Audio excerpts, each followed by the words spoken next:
On the morning of September 11, 2001, 19 men armed with box cutters, directed by a man on dialysis in a cave fortress halfway around the world, using a satellite phone and a laptop, directed the most sophisticated penetration of the most heavily defended airspace in the world, overpowering the passengers and the military combat-trained pilots on 4 commercial aircraft before flying those planes wildly off course for over an hour without being molested by a single fighter interceptor.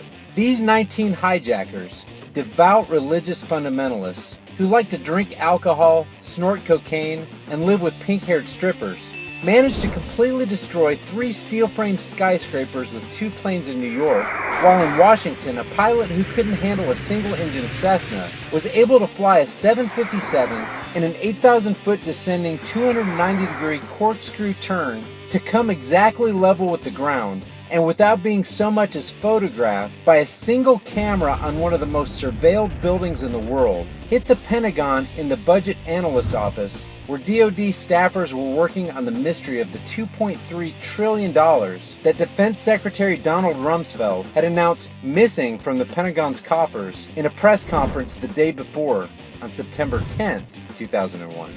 The Secret Service, after hearing that America was under attack, decided to keep the leader of the free world at his publicized location without whisking him away to a secure bunker. And as the attack on New York continued, the president stayed in his seat, his very presence endangering the children at Emma Booker Elementary School, as he chose to continue listening to the story of the pet goat. Luckily, the news anchors were on the case, accurately identifying the culprits within minutes, the pundits knew within hours, and the administration knew within the day. And the evidence in the form of the pristine passport of Satam el-Sakami made its way through the intense flames, literally falling into the FBI's lap. But for some reason, a bunch of crazy conspiracy theorists who lost their loved ones in the falling towers demanded an investigation into one of the most notable attacks on American soil in U.S. history. The investigation was delayed, underfunded, set up to fail, a conflict of interest, and a cover-up from start to finish. It was based on testimony extracted through torture, the records of which were destroyed. It failed to mention the existence of World Trade 7, Able Danger, P-Tech, Sibel Edmonds, OBL, the CIA, and the drills of hijacked aircraft being flown into buildings that were being simulated at the precise time that those events were actually happening. The commission was lied to by the Pentagon, the CIA, and the Bush administration. And as for Bush and Cheney, well, no one knows what they told the commission because they testified in secret, off the record, not under oath, and behind closed doors. The commission didn't bother to look at who funded the attacks because that question is of, quote, little practical significance.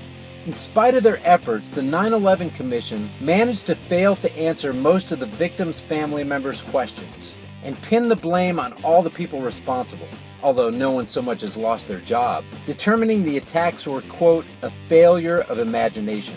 Because, quote, I don't think anyone could envision flying airplanes into buildings, end quote, except the Pentagon, FEMA, and NORAD, and the NRO.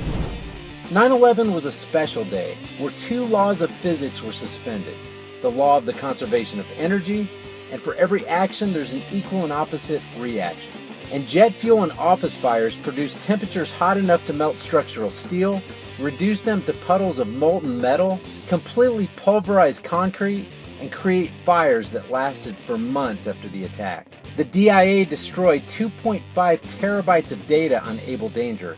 The SEC destroyed their records on the investigation into the insider trading before the attacks, and government officials destroyed the structural evidence at Ground Zero.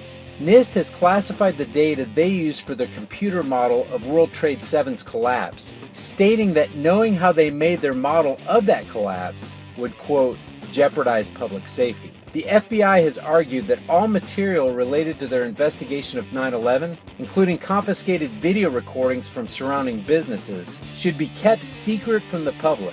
But that's okay because the FBI probably has nothing to hide. Barry Jennings never existed, nor is anything he had to say worthy of your attention. And if you say otherwise, you're a paranoid conspiracy theorist and deserve to be shunned by all of humanity.